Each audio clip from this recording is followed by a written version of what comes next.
I was ready to buy when, unfortunately, I came into an inheritance. So I knew the general timelines in which I'd be able to purchase the property. But I had about 9 months in the lead up to that. And I actually found Michelle on a podcast. So from the very beginning, I knew that I was going to buy my first home with Michelle. So about 9 months. I didn't even go down that path. Hearing Michelle, understanding her knowledge and her passion, it wasn't even a question that I was going to start. I got to know her really well through a lot of her content, listening to the podcast. So from the very beginning, I was like, this is the woman who's going to help me buy my home.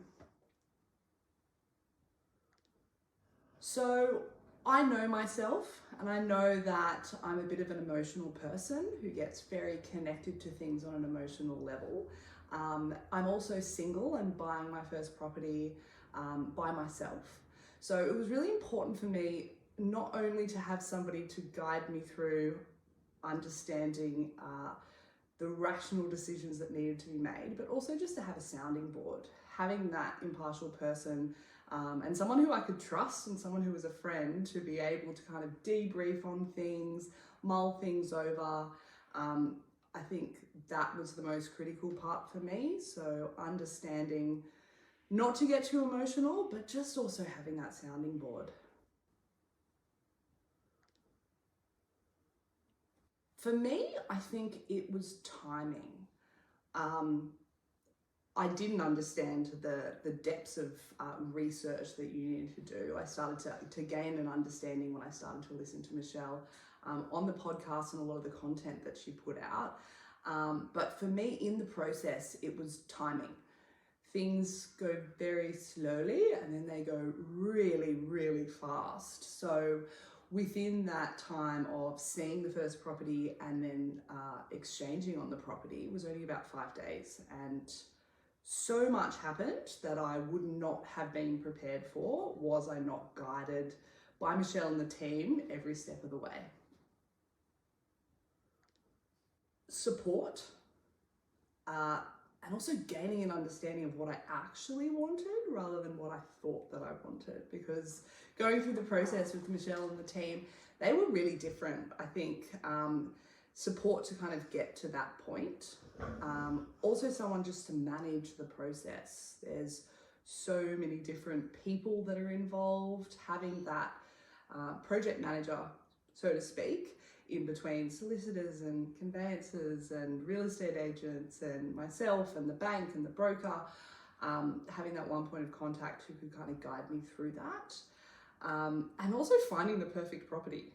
The place that I now call my home is absolutely incredible. I fall in love with it more and more each day. And it's certainly not a property that I would have looked at or purchased on my own. I think an unexpected benefit was the location that I ended up buying in. This is not a location that I had on my list of locations when I first came to Michelle.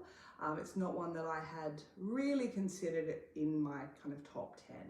However, now I'm here and now going through the process, I realise this is the perfect location for me.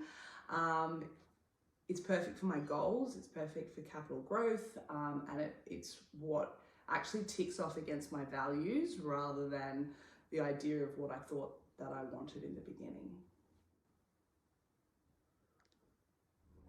Well, picking Michelle and the team really came down to the fact that I kind of fell in love with Michelle May before I even engaged with her. I was listening to one of her podcasts. I stumbled across it when I knew I was in the place to buy a property. And her knowledge, her transparency, her authenticity, I gained a lot of trust in who she was as a person and how she operated her business before I even reached out to her. It was kind of a no-brainer for me.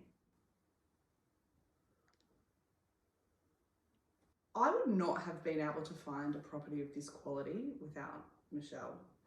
I think the top 3 things are understanding and aligning on your values and going through that first pre-work in terms of really understanding what you want and whether or not you can afford it, and going through that process.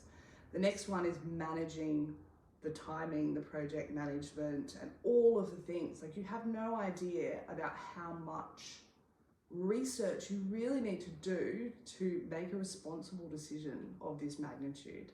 So I think that's really critical. And finally, managing that timing. Like, once you decide to go ahead, timing is so critical. We were able to exchange on a property before auction, and I truly believe that if it had gone to auction, it could have gone another way. So being able to close that down, and the skill in the negotiation and the understanding of the situation, what was needed was, you know, everyone should have that level of support in your corner. No, absolutely not. I'm very fierce with everybody I know now to say, don't ever purchase a property without a buyer's agent. And here's Michelle's number. I think my favourite is, we don't eat yellow snow and we don't buy on yellow roads.